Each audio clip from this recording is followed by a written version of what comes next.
And I'd like to invite the children to come and join me.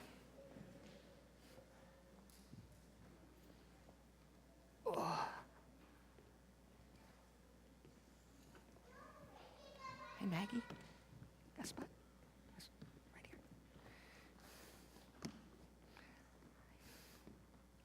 Hey, William.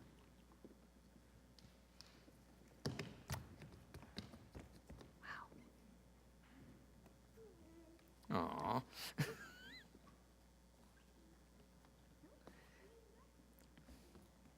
All right. You sit there? Okay.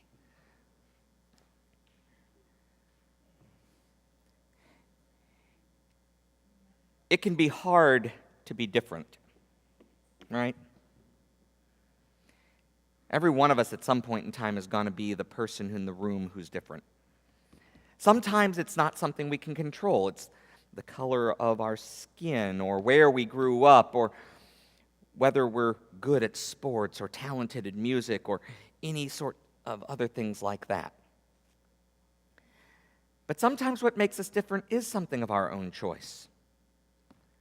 Something like choosing not to go along with the group because we know that deep in our hearts that something is either right or wrong, and we're either going to do the right thing even if nobody else does, or we're going to not do the wrong thing even if everybody's doing it. And there can be an awful lot of pressure on us in moments like that to just join the crowd.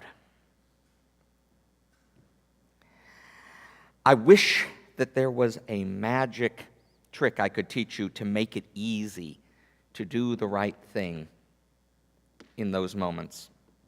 But there's not.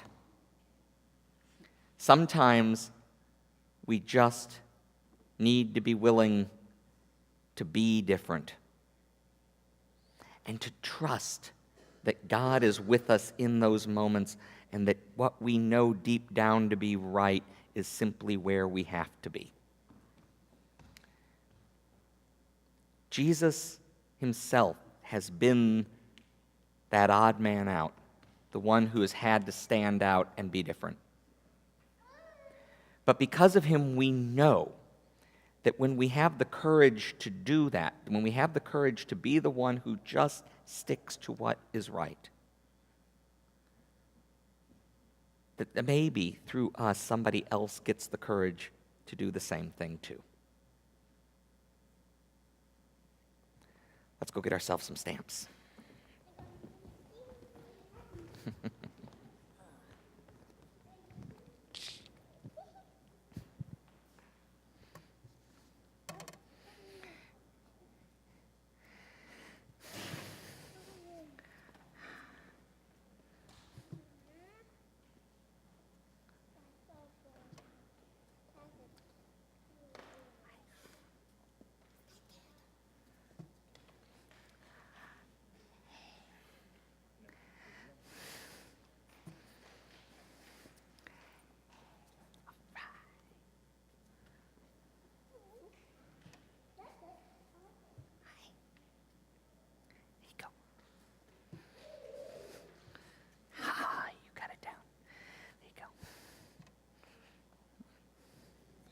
You're welcome.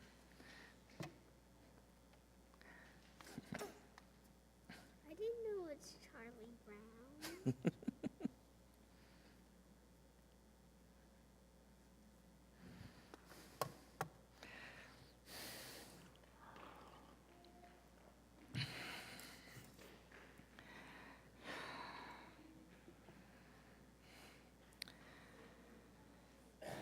Oh, those golden calves that we worship.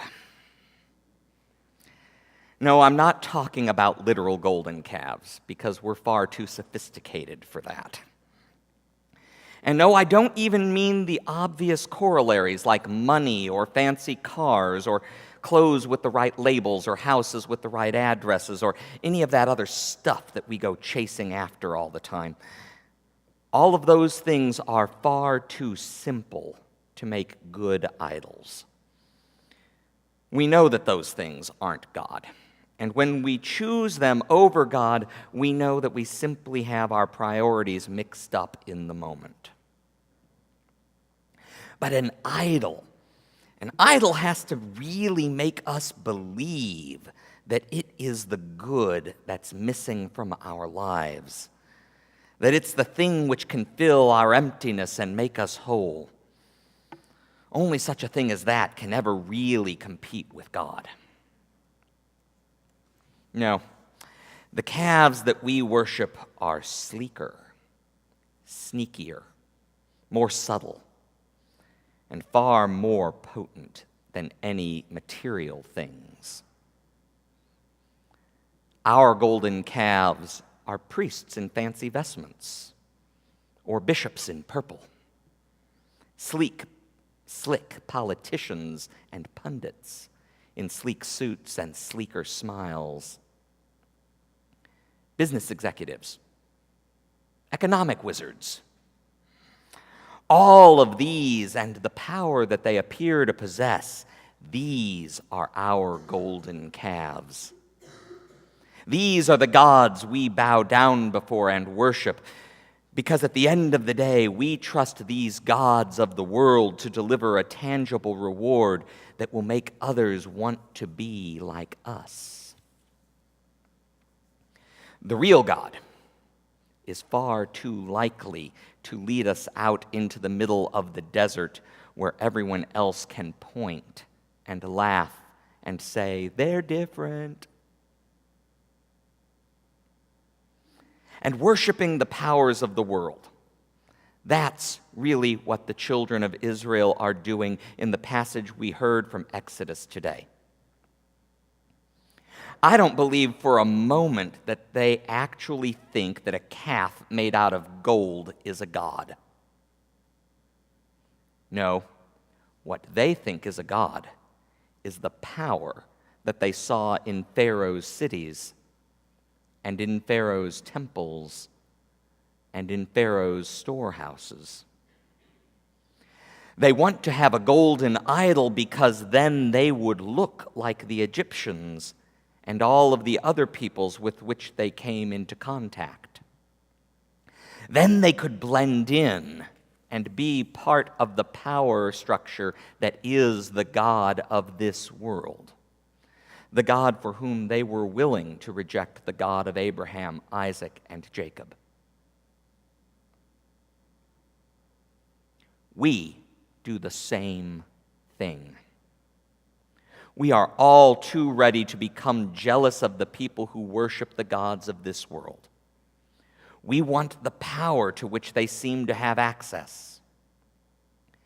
And so we forget that we are only to worship and honor the one and true God who has already brought us out of the land of Egypt, who has already brought us through the grave, who has promised to bring us out from the dominion of every earthly principality and power.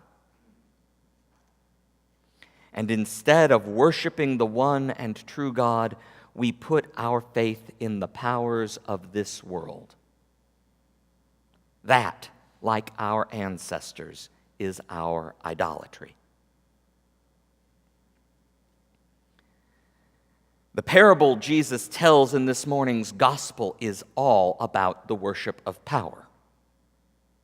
Oh, it might not sound that way at first reading, especially if we're accustomed to hearing it in a different way. But let's look at it again. It begins, a king gave a wedding banquet for his son.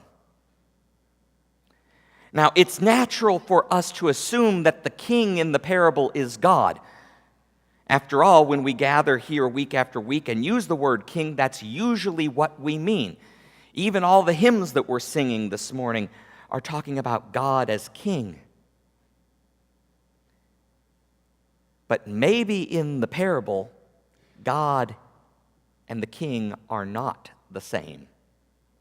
Maybe the king is actually just an ordinary earthly king. Let's hear it again. A king gave a wedding banquet for his son. He sent his slaves to call those who had been invited to the wedding banquet, but they would not come. Again, he sent other slaves, saying, "Tell those who have been invited, 'Look, I have prepared my dinner, my oxen and my fatted calves have been slaughtered, and everything is ready. Come to the wedding banquet.'" This king in our parable is a powerful man who sends out invitations to a banquet to other important people. They reject his invitation, and his reputation is hurt. He has gone to great trouble and greater expense to prepare a feast that shows off his power, and so he sends his slaves again to try and get those important guests to come. The parable continues. "But those who were invited made light of it and went away, one to his farm, another to his business, while the rest seized his slaves, mistreated them, and killed them. The king was enraged. He sent his troops, destroyed those murderers, and burned their city." Earthly kings are not to be taken lightly. By refusing his invitation, the intended guests refuse to recognize the power of the king. They insult him, and in his anger, he shows them his power. He will not be refused. If they do not respond to his invitation, then they most certainly will respond to the point of his sword. Again, the parable continues. "Then the king said to his slaves, 'The wedding is ready, but those invited were not worthy. Go therefore into the main streets and invite everyone you find to the wedding banquet.' Those slaves went out into the streets and gathered all whom they found, both good and bad. So the wedding hall was filled with guests. As I said before, the king has gone to great trouble and expense to prepare a banquet that displays his power, and he is determined that somebody is going to witness his grandeur at this feast.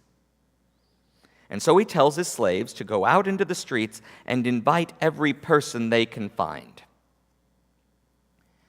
But his invitation is anything but an invitation.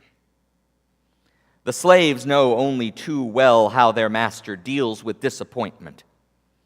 He has told them that the banquet hall is to be filled, and they know that failure in this means somebody is going to die, very likely them. And so they don't give the people they find on the streets a choice. Our translation is weak. It says they gathered the people they find. The Greek is much stronger. They compelled them. They round up everyone they find on the streets and they force them to come to the banquet. These people, both the slaves and the folks from the streets, have seen the violence that the king is capable of when he is refused. And so everybody submits to the invitation. And now we finish the parable.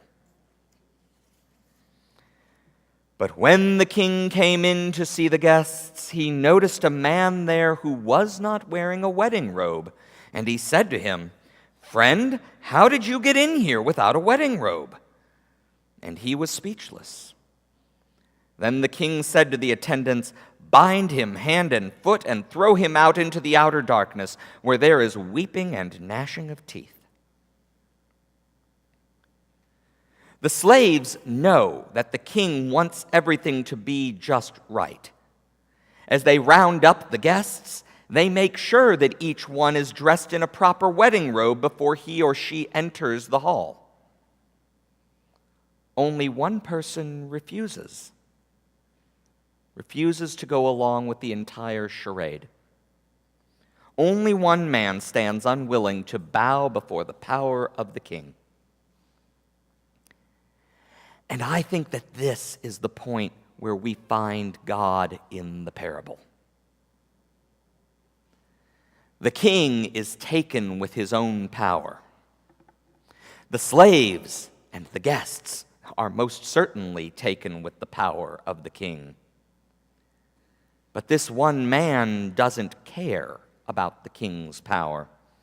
He even refuses to respond to the king when the king confronts him. He's been threatened to play along with the lie that the king's power is greater than anything else. But this man knows that the freedom he has received from the hands of a generous God gives him another choice. He can choose not to acknowledge the supposed greatness of the king. He can choose not to bow down before the idol of power. And he would prefer to suffer instead of giving up his right to this choice. Not long after telling this parable, Jesus did just as the man in the story does. He refused to acknowledge the earthly authority of the temple priests and even of the Roman governor. He would not play by their rules or make his ministry of teaching and service serve their ends. When questioned, he stood before them but would not answer. And in the end, they bound him hand and foot to a cross and cast him out onto the hill of skulls to die among criminals, to hang in the dark place where there is wailing and gnashing of teeth. Jesus died because the truths of God's freedom and God's generosity and God's grace were worth more to him than his own life. Because he was willing to die rather than acknowledge that priests or politicians had authority over God. Because he would not bow before the golden calf of earthly power. My friends, the parable that we have heard here today presents us with a choice. We can choose to bow before the golden calf, to bow before the powers of this world, or we can choose to stand up as the free children of a generous God. If we stand up to the world's powers, we can expect to suffer. Maybe even to find ourselves bound in some dark place where there is wailing and gnashing of teeth. But we can also expect that we will not be there alone, that our suffering will be changed into peace, that the place of darkness will be made into a place of light, and that the wailing and gnashing of teeth will be transformed into songs of rejoicing.